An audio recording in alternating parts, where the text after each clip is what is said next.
Pregnant মায়েদের antenatal check up করা হয়। তো কয়টি অ্যান্টিনাটাল চেক আপ পারফর্ম করা হয় এবং এই অ্যান্টিনাটাল চেক আপের গুরুত্ব কী?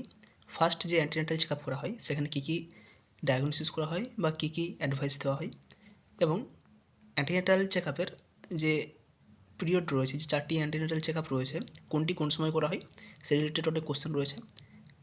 পোস্টন্যাটাল কেয়ার রিলেটেও কিছু কোয়ারি রয়েছে।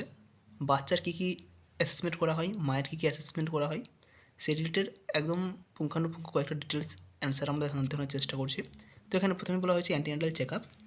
অ্যান্টিনাটাল চেক আপ আমরা কেন করবো?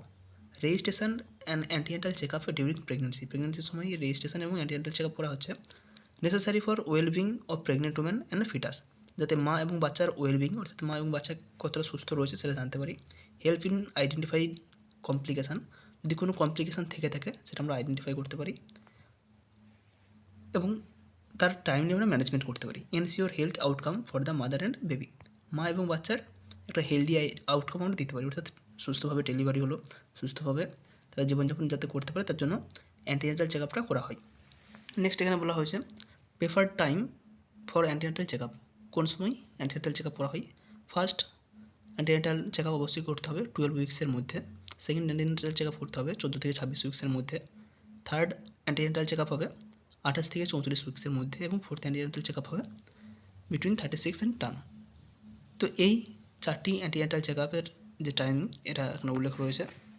Next, first antenatal check up যখন হচ্ছে তখন মাকে কী কী অ্যাডভাইস দেওয়া হবে বা আমরা কী কী ডিটেলস মায়ের কাছ থেকে কালেক্ট করবো।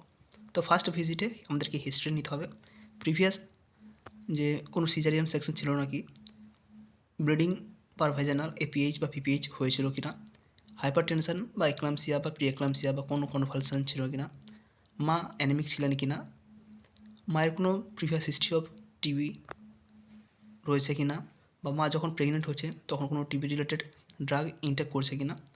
নেক্সট রয়েছে প্রেজেন্টস হিস্ট্রি, মা তার বর্তমানের হিস্ট্রি দেবে ফর এনি ইলনেস, যদি কোনো অসুস্থতা থেকে থাকে, কোনো কমপ্লিকেশান থেকে থাকে during this or previous pregnancy, আগের প্রেগনেন্সি বা বর্তমান যে প্রেগনেন্সি সেই রিলেটেড কোনো যদি অসুস্থতা বা কোনো কমপ্লিকেশান কোনো ইলনেস থেকে থাকে সেটা মা অবশ্যই আমাদেরকে জানাবে এবং অবশ্যই আমাদেরকে ভালোভাবে হিস্ট্রি নিতে হবে। ফিজিক্যাল এক্সামিনেশনের মধ্যে রয়েছে ওয়েট, বিপি, রেসপিরেটরি রেট, অর্থাৎ ভাইটাল সাইন্সগুলো আমাদেরকে অবশ্যই মনিটর করতে হবে। এখানে বিপি, ওয়েট খুব গুরুত্বপূর্ণ, কারণ মা কীরকম ওয়েট গেইন করছে সেটা কিন্তু আমাদেরকে এর মাধ্যমে অ্যাসেসমেন্ট করতে হয়। চেক ফর প্যালোর, কোনো জন্ডিস রয়েছে কি না বা কোনো অ্যানিমিয়া রয়েছে কি না সেগুলো অবশ্যই আমাদেরকে মনিটর করতে হবে এবং কোনো ইডিমা রয়েছে কি না, মেনলি পিডাল ইডিমা এই সময় অনেক সময় লক্ষ্য করা যায়, তো সেগুলো নর্মাল, বাট আমাদেরকে মনিটর করতে হবে কোনো ইডিমা মায়ের শরীরে থাকছে কি না বা ফ্লুইড রিটেনশন হচ্ছে কি না এটা আমাদেরকে নজর রাখতে হবে। Fill up MCh protection card and ANC registration, MCh protection card এটা আমাদেরকে ফিল আপ করতে হবে এবং এএনসি রেজিস্টার আমাদেরকে করে নিতে হবে। ফার্স্ট যখন ভিজিট আসে সেই সময় আমাদেরকে এএনসি রেজিস্টার করতে হবে। Next, give filled up MCh protection card, মাকে এই ফিল্ড আপ করা এমসিপি যে কার্ডটা আপনার বলে থাকে সেটা দিতে হবে। Safe motherhood booklet to the pregnant woman, এবং সেফ মাদারহুড বুকলেট যেমন অনেক ক্ষেত্রে রয়েছে আমি মা হতে চলেছি, তো এই নামে যে বইগুলো রয়েছে সেই বইগুলো মাকে দিতে হবে এবং মাকে অবশ্যই বলতে হবে এখানে যেগুলো উল্লেখ রয়েছে এগুলো যেমন অবশ্যই তিনি একটু পড়ে নেন, যাতে তার পরবর্তীকালে অনেক কিছু ডিটেলস এখান থেকে পেতে পারেন। নেক্সট রয়েছে check up at all visit, বাকি যে 1 থেকে 4 নম্বরে যে ভিজিট হচ্ছে অ্যান্টিনেটাল চেক আপ হচ্ছে, তো সেই সমস্ত চেক আপে আমরা কী কী অ্যাসেসমেন্ট করবো এগুলো তো হিস্ট্রি নিলাম, এমসিপি কার্ড ফিল আপ করে দিলাম। ফার্স্ট রয়েছে ফিজিক্যাল এক্সামিনেশানে মায়ের head to foot check up করতে হবে। তো এক্ষেত্রে মায়ের কোনো যদি কমপ্লিকেশান থেকে থাকে সেগুলো আমাদেরকে নজর রাখতে হবে। Abdominal palpation for fetal growth, মায়ের অ্যাবডোমেন প্যালপেট করতে হবে যখন ফিটাল গ্রোথ ঠিকঠাক হচ্ছে কি না। 28 উইক্সের পর মায়ের অ্যাবডোমিনাল গ্রোথটা যেটা হয়ে থাকে, তো আমরা যখন মনিটর করি সিম্পেসিস ফাউন্ডাল হাইট 20 উইক্সের পর থেকে প্রত্যেক উইক ওয়াইজ এটা কিন্তু 1 সেন্টিমিটার করে বাড়তে থাকে, অর্থাৎ 28 উইক্সের পর আমরা যেই ফান্ডাল হাইটটা পাই সিম্পেসিস ফান্ডাল হাইট, তো সেই হাইটটা মায়ের গ্যাস্ট্রাল এজের সঙ্গে রিলেটেড থাকে, সেই জন্য আমরা ফিটাল গ্রোথের জন্য এরকম প্যালপেট করবো বা আমরা এগুলো কিন্তু মনিটর করবো। Foetal lie, auscultation of foetal heart sound, এবং বাচ্চার হার্ট সাউন্ড কিন্তু আমাদেরকে ফিটাল ডপলার বা আমাদের যে ফিডোস্কোপ রয়েছে তার মাধ্যমে ঠিকঠাকভাবে মনিটর করতে হবে এবং মাকে অবশ্যই কাউন্সেলিং করতে হবে। কোন কোন বিষয়ে কাউন্সেলিং করব? নিউট্রিশনাল কাউন্সেলিং, কী কী খাবার মাকে খেতে হবে, সো এটা নিউট্রিশনাল কাউন্সেলিং আমাদেরকে অবশ্যই দিতে হবে। Educate women to recognize the sign of labour, labour যে সমস্ত সাইনগুলো রয়েছে বা কোন কোন ক্ষেত্রে মা বুঝবে সে লেবারে রয়েছে বা তার লেবার পেন হচ্ছে, সেই সাইনগুলো মাকে অবশ্যই প্রথম থেকে জানিয়ে রাখতে হবে। এটা যে আমরা শুধু থার্ড এএনসিতে গিয়ে করবো বা ফোর্থ এএনসিতে করবো সেটা কিন্তু নয়, মাকে একদম ফার্স্ট যে এএনসি রয়েছে সেখান থেকে কিছুটা পরিমাণ ধারণা দিতেই হবে। কারণ মাকে প্রেগনেন্সি সাইন সিমটম কী কী রয়েছে সেগুলো যেমন আমরা জানবো, প্রেগনেন্সির কী কী ডেঞ্জার সাইন রয়েছে, কোন কোন ক্ষেত্রে আমরা মাকে বলবো যে লেবার হতে পারে, প্রত্যেকটা সাইন সিমটম আমাদেরকে মাকে জানিয়ে রাখতে হবে আগে থেকে। Recognition of danger sign during pregnancy যে ডেঞ্জার সাইন বা লেবার এবং আফটার ডেলিভারি অর অ্যাবর্শন, প্রত্যেকটার পর যে কমন সাইনগুলো হতে পারে বা কমন কমপ্লিকেশানগুলো হতে পারে সেগুলো আমাদেরকে জানিয়ে রাখতে হবে। এনকারেজ ইনস্টিটিউশনাল ডেলিভারি, মাকে অবশ্যই ইনস্টিটিউশনাল ডেলিভারির জন্য এনকারেজ করেই রাখতে হবে। এখন যদিও ইনস্টিটিউশনাল ডেলিভারিটাই বেশি, তবুও এটা আমাদেরকে কিন্তু জানতে হবে। Identification of SBA skill birth attendant, যদি কেউ থেকে থাকে তার সাথে একটু যোগাযোগ রাখতেই হবে এবং জেএসওয়াই যে বেনিফিটগুলো পেয়ে থাকে সেগুলো কিন্তু আমাকে ইনফর্ম করতে হবে। Identify the nearest functional PSC FRU for delivery, first referral unit বা পিএসসি যেটা রয়েছে সেখানের সঙ্গে অবশ্যই আমাকে জানিয়ে রাখতে হবে কোথায় রয়েছে, এবং যদি খুব প্রয়োজন পড়ে বা যদি ডেলিভারির করতে প্রয়োজন পড়ে তো সেখানে কিন্তু আমাদেরকে রেফার করা হতে পারে বা ফার্স্ট ডেলিভারির জন্য সেই জায়গাতে আমাদেরকে রেফার করতে হবে। Pre identification of referral transport and blood donor, যদি ব্লাড প্রয়োজন পড়ে তো মায়ের যে ব্লাড গ্রুপ রয়েছে সেই ব্লাড গ্রুপ রিলেটেড একজন ডোনারকে অবশ্যই আগে থেকে ঠিক করে রাখতে হবে, প্রয়োজন পড়লে তাকে যেন ডোনার হিসেবে পাওয়া যায়। To convey the importance of breast feeding, breast ফিডিংয়ের যে সমস্ত ইম্পর্টেন্স রয়েছে, কী কী উপকারিতা রয়েছে সেগুলো আমাকে আগে থেকে জানিয়ে রাখতে হবে, যাতে পরবর্তীকালে বাচ্চা ডেলিভারি হবে তার আধ ঘন্টা থেকে 1 ঘন্টার মধ্যে ব্রেস্ট ফিডিং করানো যায়। For using contraceptive after birth or abortion, বাচ্চার ডেলিভারি হবে তারপরে যে সমস্ত পিপিআইসিডি বা বিভিন্ন ধরনের যে কন্ট্রাসেপটিভ মেথডগুলো রয়েছে সেগুলো যাতে ব্যবহার করে সেগুলো আমরা প্রেগনেন্সি পিরিয়ড থেকেই মাকে মোটিভেট করব। অনেক সময় পিপিআইসিডি অনেকে পড়তে চান না বা অনেক ক্ষেত্রে মনে হয় বা বলা হয়, কমপ্লেন করা হয় যে জোর করে আইএফসিডি পড়িয়ে দেওয়া হয়েছে তার কনসেন্ট ছাড়া। তো এই সমস্ত ব্যাপারগুলো মাকে আগে থেকে আমরা কাউন্সেলিং করে রাখবো। নেক্সট কী কী অ্যাডভাইস দেওয়া হবে, তো এখানে ল্যাবরেটরি ইনভেস্টিগেশনের জন্য যে সমস্ত জিনিসগুলো করতে হবে, সাবসেন্টার লেভেলে যে সমস্ত ইনভেস্টিগেশনগুলো করা হয়, হিমোগ্লোবিন এস্টিমেশন করা হয়, ইউরিন টেস্ট ফর সুগার এবং অ্যালবুমিন, র্যাপিড ম্যালেরিয়া টেস্ট, যেখানে ম্যালেরিয়া এন্ডেমিক রয়েছে, ম্যালেরিয়ার অনেক কেস রয়েছে সেই জায়গাতে ম্যালেরিয়ার টেস্ট করা হয়, whole blood finger prick test, HIV যেটা আমরা ফিঙ্গার প্রিক করে যে ব্লাড টেস্টগুলো করা হয় বা কিট টেস্ট যেগুলো করা হয় সেগুলো অবশ্যই সাবসেন্টার লেভেলগুলো হয়ে থাকে, সিফিলিস এইচবিএসএজি এগুলো কিন্তু হয়ে থাকে সাবসেন্টার লেভেলে। পিএসসি লেভেলে blood grouping including Rh factor এগুলো করা হয় যেহেতু ওখানে ল্যাবের ফেসিলিটি রয়েছে। ভিডিআরএল, আরপিআর, এইচবিএসএজি, হেপাটাইটিস, এইচআইভি টেস্টিং এগুলো কিন্তু হয়ে থাকে পিএসসি লেভেলে। র্যাপিড ম্যালেরিয়া টেস্ট যদি সাবসেন্টারের কোনো কিট না থাকে সেক্ষেত্রে এটা পিএসসি লেভেলে কিন্তু অবশ্যই থাকবে। ব্লাড সুগার র্যান্ডম টেস্ট, তো এইগুলো মাকে বলে রাখতে হবে এই টেস্টগুলো অবশ্যই যেন করা হয়ে থাকে। এছাড়াও আরও কিছু কিছু টেস্ট করা হয়ে থাকে মায়ের সুগার অ্যালবুমিন তো বললাই হলো, এছাড়াও ইউরিন এর সুগার অ্যালবুমিন প্রেজেন্ট রয়েছে কিনা সেগুলো কিন্তু দেখা হয়। গিভ আয়রন আর ফলিক অ্যাসিড, অবশ্যই আয়রন এবং ফলিক অ্যাসিড মাকে দিতেই হবে, এবং কেন দিচ্ছি এটা না যদি মা নিয়ে থাকে কী কী অসুবিধা হতে পারে সেটা অবশ্যই আমাদেরকে কাউন্সেলিং করে রাখতে হবে। অনেক মা এটা কিন্তু খেতে চায় না, আয়রন বা ক্যালসিয়াম ট্যাবলেট কিন্তু ইনটেক করে না, তো অবশ্যই জানিয়ে রাখতে হবে কেন ইনটেক করবে, এর গুরুত্বটা কী কী রয়েছে। 2 ডোজ অফ টিটি, এবং যদি ফার্স্ট প্রেগনেন্সি হয় বা 3 বছরের মধ্যে কোনো প্রেগনেন্ট না হয়ে থাকেন তো সেক্ষেত্রে 2টো টিটি অবশ্যই নিতে হবে, এবং যদি 3 বছরের মধ্যে পুনরায় প্রেগনেন্ট হয় সেক্ষেত্রে কিন্তু টিটি বুস্টার ডোজ নিতে হবে। তো এগুলো মাকে অবশ্যই আমরা মোটিভেট করব, ইনফর্ম করে রাখবো। নেক্সট এখানে রয়েছে অ্যান্টিনেটাল এক্সামিনেশান। অ্যান্টিনেটাল এক্সামিনেশানে কী কী করা হয়, তো প্রিলিমিনারিতে কিছু বলা হয়েছে।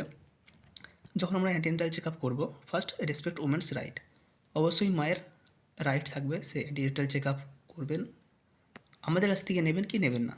অনেক ক্ষেত্রে হয়ে থাকে তারা প্রাইভেসি অনেক কোয়ারি করে বা তারা এখানে দেখে কিছু দেখাতে চান না যে আমি প্রাইভেটে দেখিয়েছি, সেক্ষেত্রে তার রাইট রয়েছে তিনি এখান থেকে নেবেন কি নেবেন না, বাট আমাদেরকে অবশ্যই খেয়াল রাখতে হবে তিনি যেন এখান থেকে না নিলেও অ্যাটলিস্ট কোনো জায়গায় আউট পেশেন্ট ডিপার্টমেন্ট যেখানে হোক দেখিয়ে থাকেন। এখানে বলা হয়েছে explain procedure and ensure privacy. যখন আমরা এনসি চেক আপ করবো, ফার্স্ট মাকে প্রসিডিওরটা আমরা বলবো কী করতে চাইছি এবং তার অবশ্যই কনসেন্ট নেবো, সেটা আমাদের রিটেন হতে পারে বা ভার্বাল কনসেন্ট হতে পারে। এনশিওর ব্লাডার ইজ এমটি, প্রত্যেকটা ক্ষেত্রে আমাদের নজর রাখতে হবে যে কোনো প্রসিডিওর হোক না কেন ফার্স্ট ব্লাডার এমটি কিন্তু খুব গুরুত্বপূর্ণ, এবং এএনসির ক্ষেত্রেও ব্লাডার এমটি খুব গুরুত্বপূর্ণ। Examiner stand on right side, যখন এনসি চেক আপ করা হচ্ছে অবশ্যই এক্সামিনার যিনি রয়েছেন তিনি মায়ের ডান দিকে থাকবেন। Abdomen is fully exposed from xiphisternum to symphysis pubis. তো আমরা যখন সিম্ফেসিস ফান্ডাল হাইট নিচ্ছি তখন অবশ্যই এটা ওপেন করতে হবে, এতটা এক্সপোজ করতে হবে, তবে তোমরা ফান্ডাল হাইটটা নিতে পারবো। এছাড়াও মায়ের যে সমস্ত প্যালপেশনগুলো হয়ে থাকছে বা অবস্ট্রেটিক যে গ্রিপগুলো রয়েছে সেগুলো তবে ভালোভাবে পারফর্ম করতে পারবো। কিপ ওমেন্স লেগ স্ট্রেট, মায়ের লেগকে আমরা স্ট্রেট রাখবো। কিছু ক্ষেত্রে যখন বেন্ড করতে হবে তখন বেন্ড হবে, বাকি ওভারঅল টাইমে এটা স্ট্রেট রাখতেই বলবো। সেন্ট্রালাইজ ইউটেরাস, অবশ্যই ক্যালকুলেট করার আগে বা আমরা ফান্ডাল হাইট মাপার আগে, অ্যাবডোমিনাল গার্থ মাপার আগে ইউটেরাসকে সেন্ট্রালি নিয়ে আসবো। এখানে ফান্ডাল হাইট কিছু করেসপন্ডিং এজ বলা হয়েছে, কোন উইক্সে ইউটেরাস কোন জায়গায় বা কোন লেভেলে থাকে। তো এখানে 12 উইক্স রয়েছে, pubis symphysis uterus becomes an abdominal organ. 12 উইক্সে যে ইউটেরাস সেটা কিন্তু একটা অ্যাবডোমিনাল অর্গানে পরিণত হলো। জেনারেলি ইউটেরাস যে পরিমাণে যে কন্ডিশনে থাকে একদমই একটা ছোট্ট অর্গান হিসেবে থাকে, যেটা সহজে কিন্তু বাইরে থেকে প্যালপেট করলে বোঝা যায় না, বা 12 উইক্সের পর সেটা কিন্তু প্যালপেট করলেও আমরা বুঝতে পারি। 6 উইক্সে কোন জায়গাতে থাকছে, একদমই লোয়ার পোর্শনে থাকছে, তো এক্ষেত্রেও গেস্টেশনাল এজের সঙ্গে এটা কিন্তু বোঝা যায় না। একদম 24 উইক্সে সেটা কিন্তু আম্বিলিকাল এরিয়াতে চলে যায়। আম্বিলিকাস এরিয়াতে যখন থাকছে বা যখন আমরা ওই লেভেল পর্যন্ত ফান্ডাল সিম্পেসিস এবং জিভিস্টার্নাম যে এই যে যখন আমরা ফান্ডাল হাইটটা মাপছি তখন কিন্তু আমরা বুঝতে পারি যখন আম্বিলিকাল লেভেলে থাকে সেটা 24 উইক্স, তারপর 28 উইক্স, 32 উইক্স এবং 36 উইক্স, এবং যদি 40 উইক্সের ক্ষেত্রেও আমরা দেখি 36 উইক্সটা জিভিস্টার্নাম পর্যন্ত পৌঁছে গেছে, তো 40 উইক্সের ক্ষেত্রে আর কিন্তু জায়গা পাচ্ছে না যে আরও উপর দিকে যাবে, কারণ ওখান পর্যন্তই সীমাবদ্ধ রয়েছে। এবং 40 উইক্সের ক্ষেত্রে দেখা যায় এই যে হাইটটা ছিল সেটা 32তে নেমে গিয়েছে, অর্থাৎ 36 পর্যন্ত জিভিস্টার্নাম আমরা এই জায়গা পর্যন্ত মাপতে পেরেছি। ফার্স্ট 40 উইক্সের ক্ষেত্রে দেখা যাচ্ছে সিম্পেসিস যে ফাউন্ডাল হাইট রয়েছে সেটা কিন্তু 32 উইক্সের যে লেভেল ছিল সেই লেভেলে চলে এসেছে। এবং এক্ষেত্রে আমরা কীভাবে বুঝবো এটা 32 উইক্স না 40 উইক্স, সেক্ষেত্রে অবশ্যই এনগেজমেন্ট আমাদেরকে দেখতে হবে এনগেজমেন্ট হয়েছে কিনা। যদি এনগেজমেন্ট হয়ে থাকে তখন সেটা হবে 32 উইক্স, 40 উইক্স। যদি এনগেজমেন্ট না থেকে থাকে তখন যদি বাচ্চা অলরেডি ফ্লোটিং থাকে তখন সেটা আমাদেরকে বুঝে নিতে হবে সেটা 32 উইক্স। তো এগুলো ফান্ডাল হাইট, এখানে কিছু কিছু ইম্পর্ট্যান্ট ডিটেলস দেওয়া রয়েছে সেগুলো বললাম। এখানে কারেক্ট ডিট্রো রোটেশন, যদি ইউট্রাস আমরা যখন প্যালপেট করছি তখন যদি বাচ্চা ট্রান্সভার্সলি থাকে বা কোনো একটা দেখতে মনে হচ্ছে যেন বেশি লম্বা, এক দিকটা কম রয়েছে, তো আমাদেরকে ফার্স্ট সেন্ট্রালাইজড করতে হবে ইউট্রাসকে। তো এখানে সেটাই রয়েছে কারেক্ট ডিট্রো রোটেশন। নেক্সট রয়েছে under border of left hand is placed on upper most level of the fundus and mark with pen. তো আমরা কীভাবে ফান্ডাল হাইটটা মেজার করবো সেটা এখানে স্টেপ বাই স্টেপ রয়েছে। নেক্সট এখানে রয়েছে গ্রিপ, যে কয়েকটা গ্রিপ রয়েছে, 4টে গ্রিপ এখানে দেখা রয়েছে। Fundal grip, lateral grip, first pelvic এবং সেকেন্ড পেলভিক গ্রিপ। তো কোন গ্রিপে কী কী দেখা হয় এই রিলেটেড অনেক কোয়ারি থাকে, এগুলো একটু দেখে নেওয়ার চেষ্টা করবে। ফিটাল হার্ট সাউন্ড কোন জায়গায় বা কোন লেভেলে আমরা ফিটোস্কোপ বসিয়ে বা ডপলার বসিয়ে আমরা এটা পেতে পারি, তো সেটা একটা লাইন এখানে ইমাজিনারি লাইন রয়েছে, তো সেই জায়গাতে কিন্তু এখানে বসানো হয়েছে স্টেথো বা ডপলার, এগুলো কিন্তু ইউজ করা হয়েছে। নেক্সট আমাদের রয়েছে এখানে অ্যান্টিনেটাল কর্টিকোস্টেরয়েড, আমরা এটা নিয়ে অলরেডি ভিডিও দিয়েছি। এখানে পার্টোগ্রাফ রিলেটেড অনেক কোয়ারি থাকে, পার্টোগ্রাফ রিলেটেড ভিডিও পরে আমরা আলাদা দেওয়ার চেষ্টা করব। এখানে রয়েছে পোস্টনেটাল কেয়ার। পোস্টনেটাল কেয়ারে কী কী রয়েছে, first postnatal care ensure wellbeing of the mother and baby, মা এবং বাচ্চার সুস্থতা এটাকে এনশিওর করছে না পোস্টনেটাল পিরিয়ড। তো পোস্টনেটাল পিরিয়ডে আমরা দেখি মা এবং বাচ্চা কীরকম রয়েছে। নর্মালি 4টে পোস্টনেটাল পিরিয়ড রয়েছে বা চেক আপ রয়েছে। ফার্স্ট চেক আপ হয়ে থাকে ফার্স্ট ডে অফ ডেলিভারি। বাচ্চার ডেলিভারি হলো সেই সময়ই ফার্স্ট চেক আপ করা হয়। মেনলি যদি ইনস্টিটিউশনাল ডেলিভারি হয় সেক্ষেত্রে কমিউনিটি ফিল্ডে ফার্স্ট চেক আপ কিন্তু হয় না। Second check up third day of delivery. এটা যদি ইনস্টিটিউশনাল ডেলিভারি হয়ে থাকে, নর্মাল ডেলিভারি যদি হয়ে থাকে মেনলি, অনেক ক্ষেত্রে পাওয়া যায়, অনেক ক্ষেত্রে মাকে পাওয়া যায় না। তো যদি ইনস্টিটিউশনে থেকে থাকে তো সেখানেই হয়ে যাচ্ছে। যদি মা বাড়ি চলে আসে সেক্ষেত্রে থার্ড চেক আপ অবশ্যই করতে হবে। 3 নম্বর দিনে অবশ্যই সেকেন্ড চেক আপ করতে হবে। নেক্সট রয়েছে third check up 7 day of delivery. Delivery 7 দিনে তার থার্ড চেক আপ হবে। ফোর্থ চেক আপ হবে 6 উইকস, অর্থাৎ 42 ডেজ অফ ডেলিভারিতে হবে ফোর্থ চেক আপ। নর্মালি এই 4টে পিএনসি চেক আপ করা হয়। এছাড়াও যদি বাচ্চা লো বার্থ ওয়েট হয়ে থাকে বা কোনো প্রবলেম থেকে থাকে সেক্ষেত্রে আরও অ্যাডিশনালি 3টে চেক আপ অ্যাড করতে হবে, 14th, 21 এবং 28 ডেজ। বাচ্চার যখন বয়স 14, 21 অথবা 28 দিন, অথবা বাচ্চা যদি নাও থেকে থাকে, মায়ের যদি মিসক্যারেজ বা অ্যাবর্শন হয়ে থাকে সেক্ষেত্রেও যেহেতু রিস্ক ফ্যাক্টর সেক্ষেত্রে 14, 21 এবং 28 এই 3 দিন আরও অ্যাড করতে হবে। প্রথম যে 4টে আমরা বললাম check up, first, second, third এবং fourth, first day, third day, 7th day এবং 42 ডেজ, এই 4টে প্রত্যেকটা মায়ের ক্ষেত্রে হবে। এবং যে সমস্ত বাচ্চা লো বার্থ ওয়েট বা কিছু হাই রিস্ক রয়েছে তাদের ক্ষেত্রে 14, 21, 28 এই 3টেও অ্যাড হবে। নেক্সট এখানে রয়েছে service provision during check up. PNC check up যে হচ্ছে সেক্ষেত্রে আমরা কী কী অ্যাসেসমেন্ট করব। ফার্স্ট আস্ক মাদার, মায়ের যে সমস্ত ডিটেলসগুলো দেবো দেখবো। আজক মাকে কী জিজ্ঞাসা করবো, হেভি ব্লিডিং হচ্ছে কিনা, আমরা ব্লিডিং হিস্ট্রি নেবো। পোস্টনেটাল পিরিয়ডে যে ব্লিডিং হয়ে থাকে, লোকিয়া রুব্রা, লোকিয়া আলবা বা লোকিয়া সেরোসা, তো কোন পিরিয়ডে কী ধরনের ব্লিডিং হয় বা ব্লিডিংয়ের সময় কী কী অ্যাসেসমেন্ট করছি এগুলো আমরা জিজ্ঞাসা করবো। হেভি ব্লিডিং হচ্ছে কিনা, ব্রেস্ট এনকারেজমেন্ট রয়েছে কিনা। অনেক সময় যদি বেবি ঠিকঠাকভাবে ব্রেস্ট ফিডিং না করে ব্রেস্ট এনকারেজমেন্ট হতে পারে, কারণ মিল্ক সিক্রেশন শুরু হয়ে যায় এবং সেটা মায়ের ব্রেস্টেই স্টোর হতে থাকে। এবং নিউবর্নের ক্ষেত্রে আমরা কী জিজ্ঞাসা করবো, confirm passes of urine pass করেছে কিনা 48 আওয়ার্সের মধ্যে, সেটা আমরা এনশিওর করবো। স্টুল উইদিন 24 আওয়ার্স এবং 24 ঘন্টার মধ্যে স্টুল পাস করেছে কিনা সেটা আমরা দেখে নেবো। For convulsion, diarrhoea and vomiting, বাচ্চার কোনো কনভালশন আসছে কিনা, ডায়রিয়া হচ্ছে কিনা বা ভমিটিং করছে কিনা, এগুলো আমরা জিজ্ঞাসা করে নিলাম। অবজার্ভ অ্যান্ড চেক, কী কী চেক করবো মায়ের ক্ষেত্রে, প্যালোর আছে কিনা, অ্যানিমিক দেখাচ্ছে কিনা বা বেশি ফ্যাকাসে লাগছে কিনা, কারণ যদি ব্লিডিং বেশি হয় সেক্ষেত্রে ফ্যাকাসে দেখার কথা। পালস আমরা দেখবো, কেন মনিটর করবো, বিপি মনিটর করবো, টেম্পারেচার দেখবো। টেম্পারেচার রাইজ হলে সেটা আমাদেরকে বুঝতে হবে সেটা পোস্টনাটাল সেপসিসের দিকে এগোচ্ছে। ইউরিনারি প্রবলেম অ্যান্ড পেরিনিয়াল টিয়ার, মায়ের ইউরিন করতে কোনো অসুবিধা হচ্ছে কিনা, পেনফুল হচ্ছে কিনা, এছাড়াও কোনো পেরিনিয়াল টিয়ার আছে কিনা, বা যদি কোনো এপিসিওটমি দেওয়া হয়ে থাকে সেক্ষেত্রে কোনো ইনফেকশন রয়েছে কিনা, সেখান থেকে কোনো ডিসচার্জ আসছে কিনা বা ফিভার আছে কিনা বা কোনো ব্লিডিং হচ্ছে কিনা, সেগুলো আমরা কিন্তু অবজার্ভ করবো এবং চেক করবো।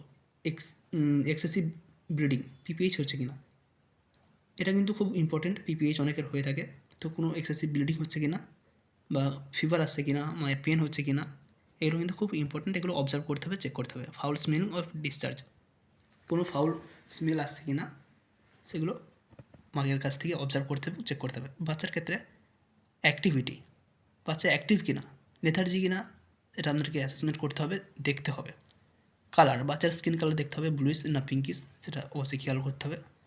কনজেনিটাল কোনো ম্যালফরমেশন রয়েছে কিনা, বাচ্চার টেম্পারেচার চেক করতে হবে, জন্ডিস আছে কিনা ভালোভাবে দেখতে হবে। ফিজিওলজিক্যাল জন্ডিস এবং pathological jaundice, physiological jaundice generally 24 আওয়ার্সের পর অ্যাপিয়ার করে এবং প্যাথোলজিক্যাল জন্ডিস 24 আওয়ার্সের মধ্যেই, বাচ্চার জন্মের 24 আওয়ার্সের মধ্যেই সেটা কিন্তু অ্যাপিয়ার করে যায়।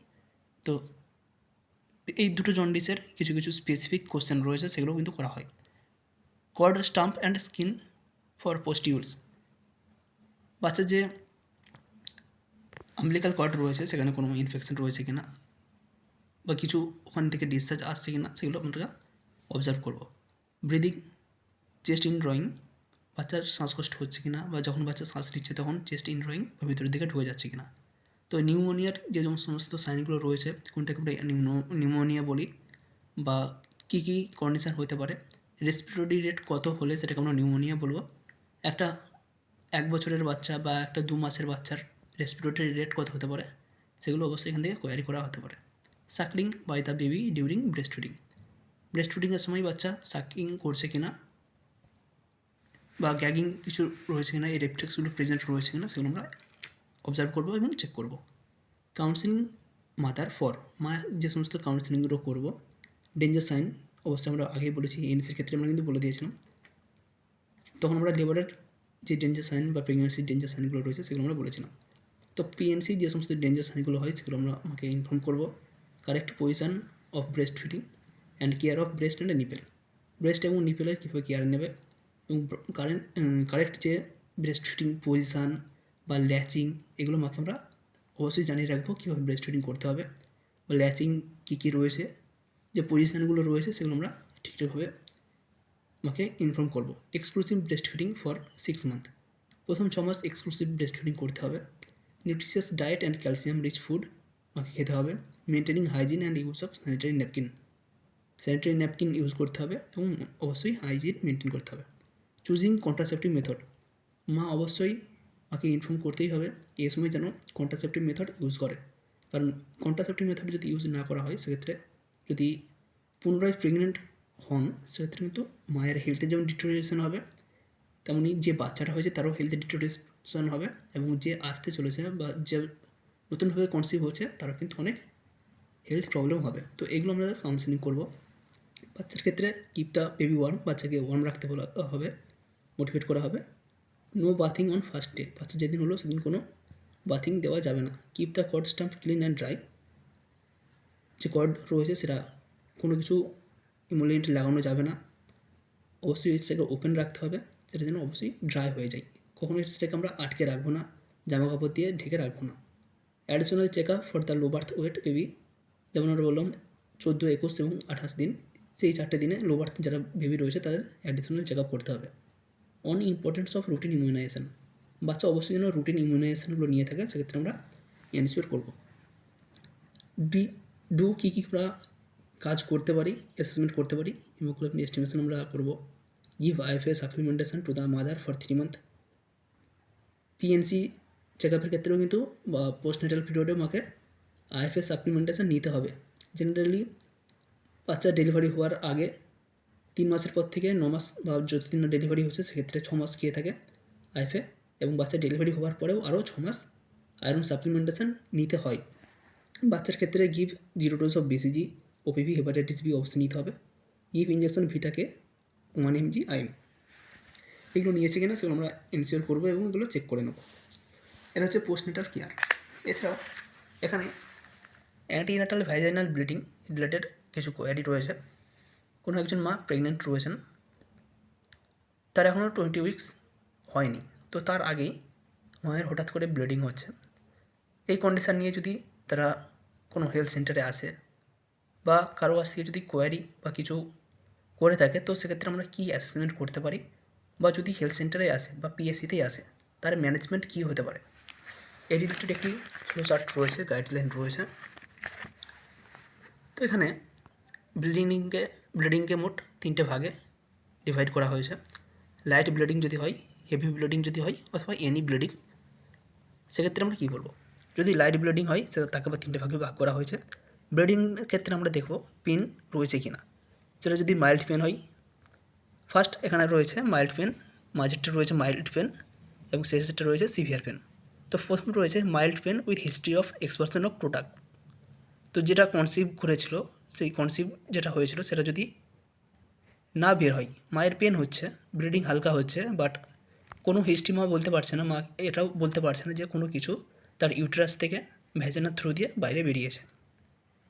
Uterus size correspond to the period of gestation, ইউটেরাসের আমরা ফান্ডাল হাইট মেজারমেন্ট করব, সেটা যদি গেসেশনাল এজের সঙ্গে করেসপন্ড করে সেটা আমাদেরকে দেখতে হবে, যদি তাহলে মোটামুটি বুঝতে হবে সেটা থ্রেটেন্ড অ্যাবর্শনের দিকে যাচ্ছে। অর্থাৎ এখানটা কোয়ারি করা হতে পারে থ্রেটেন্ড অ্যাবর্শন আমরা কোনটাকে বলবো, এবং কোনো একজন মায়ের ব্লিডিং হচ্ছে, অ্যাবডোমিনাল পেন হচ্ছে, সে সময় তুমি কোনটা মেজার করবে। ফান্ডাল হাইট অবশ্যই আমরা দেখবো, এবং ফান্ডাল হাইট যদি তার গেসেশনাল এজের সাথে ম্যাচ করে যায় সেক্ষেত্রে সেটা হতে পারে থ্রেটেন্ড অ্যাবর্শন। তো থ্রেটেন্ড অ্যাবর্শন হলে কী করতে হবে, ফার্স্ট মাকে বলতে হবে একটা ইউএসজি করার জন্য। ইউএসজিতে যদি দেখা যায় যে ফিটাল ভায়াবল রয়েছে, ফিটাস এখনও জীবিত রয়েছে, সেক্ষেত্রে সেটা থ্রেটেন্ড অ্যাবর্শন হতে পারে। তো সেক্ষেত্রে কী করা হবে, ব্লিডিং পারসিস্ট, এখন ব্লিডিংটা থেকে গেছে, আরও একটু আমরা নিচের দিকে যাচ্ছি। তো থ্রেটেন্ড অ্যাবর্শনের ক্ষেত্রে আমরা রিঅ্যাসিওর করবো, মাকে রেস্ট এবং অ্যাবসিস্টেন্স রাখবো, মাকে অবশ্যই বিশ্রামে রাখা হবে। এক্ষেত্রে 3 সপ্তাহ থেকে 4 সপ্তাহ মাকে বিশ্রামে রাখা হয় এবং তারপর আবার 1 সপ্তাহ পরে একটা ইউএসজি করতে বলা হয়। তো ইউএসজিতে যদি দেখা যায় বাচ্চা তখনও ভায়াবল রয়েছে, সেক্ষেত্রে প্রেগনেন্সিকে কন্টিনিউ করা হয় এবং মায়ের যে রুটিন চেক আপ সেগুলো কিন্তু করা হয় যদি ব্লিডিং স্টপ থাকে। নেক্সট রয়েছে লাইট ব্লিডিং, এখানে মাইল্ড পেন, এখানেও কিন্তু মাইল্ড পেন রয়েছে, but history of expulsion of product of conception, এক্ষেত্রে যেটা মা কনসিভ করেছিল সেটা কিন্তু বেরিয়ে গেছে। এই জায়গাতে কোনো কিছু হিস্ট্রি ছিল না যে কোনো প্রোডাক্ট বা কোনো কিছু মায়ের ভাইজেনা দিয়ে বেরিয়ে গেছে এখানে, বাট এই মাঝেরটার ক্ষেত্রে কিন্তু আমরা দেখতেই পাচ্ছি এখানে history of expulsion of product of conception. Uterus normal size অথবা বাল্কি রয়েছে, ইউটেরাস কিন্তু গেস্টেশনাল এজের সাথে ম্যাচ করছে না, নর্মাল সাইজের রয়েছে, একদম 10 উইকস বা 12 উইকস বা তারও কম, যেটা একটা ফুটবলের আকৃতি। তো সেরকম একটা শেপ বা কোনো একটা আমরা কিছু অর্গান হিসেবে ফিল করতে পারছি না, জাস্ট একটা বাল্কি মাস হিসেবে তাকে আমরা ফিল করতে পারছি। তো সেক্ষেত্রে সেটা হতে পারে কমপ্লিট অ্যাবর্শন, কারণ মা কিন্তু এখানে হিস্ট্রি দিয়েছে expulsion of product of conception, কোনো কিছু বেরিয়ে গেছে, তো সেটা হতে পারে আমাদের কমপ্লিট অ্যাবর্শন। তো সেক্ষেত্রে আমরা অবজার্ভ করবো এবং ফলো আপ করবো। নেক্সট রয়েছে এখানেও কিন্তু লাইট ব্লিডিং, বাট এর সাথে সিভিয়ার পেন রয়েছে, ইউটেরাস সাইজ নর্মাল অথবা বাল্কি, টেন্ডারনেস ইন ফর্নিক্স অথবা মাস। তো সেক্ষেত্রে হতে পারে একটোপিক প্রেগনেন্সি, এটা আমরা একটোপিক প্রেগনেন্সি হিসাবে সাসপেক্ট করতে পারি। তো এটার জন্য অবশ্যই আমরা ইউপিটি করবো, আগে ইউপিটি করে ইনশিওর করতে হবে বা শিওর হতে হবে যে সেটা প্রেগনেন্সি পজিটিভ রয়েছে কিনা, এবং তারপর অবশ্যই ইউএসজি করতে হবে। ইউএসজি করে যদি দেখা হয় যে সেটা একটোপিক প্রেগনেন্সি, তো তার ম্যানেজমেন্ট যেমন হয়ে থাকে আমরা রেফার করব, আর সেখানে যেমন স্যালপিংটমি হতে পারে, তো বা একটমি হতে পারে, ল্যাপারোস্কোপির কোনো সার্জারির মাধ্যমে সেটার ম্যানেজমেন্ট হতে পারে, তো সেগুলো আমরা দেখে নেব। এটা হচ্ছে লাইট ব্লিডিংয়ের ক্ষেত্রে। নেক্সট রয়েছে যদি হেভি ব্লিডিং হয়, খুব বেশি ব্লিডিং হচ্ছে, সেক্ষেত্রে no history of expulsion of product of conception, মায়ের প্রচুর ব্লিডিং হচ্ছে, বাট আচ্ছা এখানে হিস্ট্রি বলেছে, history of expulsion of product of conception, মায়ের প্রচুর ব্লিডিং হচ্ছে এবং এর সাথে মা এটাও বলছে যে কোনো কিছু যেন তার ভ্যাজানা দিয়ে ব্লিডিংয়ের সাথে বেরিয়ে গেছে। Uterine size less than period of gestational এজের থেকেও মায়ের যে ইউটেরাসের হাইট সেটা কিন্তু কম রয়েছে। ওয়াস মে বি ওপেন, এক্ষেত্রে ওয়াস ওপেন থাকতে পারে, সেক্ষেত্রে আমরা সেটাকে ধরে নেব ইনকমপ্লিট অ্যাবর্শন। এক্ষেত্রে প্রোডাক্টও বেরিয়ে গেছে, বাট এখানে হেভি ব্লিডিং হচ্ছে, সেই জন্যই এটাকে কিন্তু ইনকমপ্লিট অ্যাবর্শন বলা হয়েছে, কারণ ব্লিডিং এখনও কন্টিনিউ হচ্ছে, নিশ্চয়ই ফিটার্সের কোনো পার্ট এখনও ইউটেরাসের মধ্যে থেকে গেছে। র্যাপিড ইনিশিয়াল অ্যাসেসমেন্ট করতে হবে, রিসাসিটেড ইফ ইন শক, মায়ের যদি শক হয় যেহেতু প্রচুর পরিমাণে ব্লিডিং হচ্ছে, সেক্ষেত্রে মাকে রিসাসিটেট করতে হবে। ট্রান্সফিউজ ব্লাড ইফ নিডেড, যদি প্রয়োজন পড়ে সেক্ষেত্রে ব্লাড ট্রান্সফিউশন করতে হবে। ইউটেরাস যদি 12 উইক্সের কম থাকে সেক্ষেত্রে ম্যানুয়াল ভ্যাকুম অ্যাসপিরেশন অথবা ইলেকট্রিক ভ্যাকুম অ্যাসপিরেশন করতে হবে যদি 12 উইক্সের কম থাকে। যদি ইউটেরাস 12 উইক্সের বেশি থাকে সেক্ষেত্রে অক্সিটোসিন দিয়ে মায়ের ইভাকুয়েট করতে হবে, বা যদি প্রয়োজন পড়ে সেক্ষেত্রে ম্যানুয়াল রিমুভাল করতে হতে পারে। তো অক্সিটোসিন যেটা দেওয়া হচ্ছে 500 ml RL বা NS এর মধ্যে 10 থেকে 20 ইউনিট অক্সিটোসিন দেওয়া হচ্ছে এবং সেটা at the rate 40 to 60 drop per মিনিটে চালানো হচ্ছে। এটা যদি হেভি ব্লিডিং হয়ে থাকে তো এগুলো ফলো আপ অনেক কিছু রয়েছে, ফ্লো চার্টও যেমন উল্লেখ রয়েছে সেগুলো আমরা দিতে পারি, বা এগুলো আমরা জাস্ট মাকে অ্যাসেসমেন্ট করতে পারি, মাকে কিছুটা কাউন্সিলিং করতে পারি। তো লাইট ব্লিডিং হতে যদি হয় সেটা হতে পারে, হেভি ব্লিডিংয়ের ক্ষেত্রে আমরা এগুলো অ্যাসেসমেন্ট করতে পারি। নেক্সট এখানে রয়েছে ব্রেস্ট ফিডিং রিলেটেড কিছু কোয়ারি রয়েছে এখানে। ব্রেস্ট ফিডিং কখন শুরু করতে হবে, কারেক্ট অ্যাটাচমেন্ট কী কী রয়েছে বা ল্যাচিং কী কী রয়েছে, কতদিন বাচ্চাকে ব্রেস্ট ফিডিং করাতে হবে।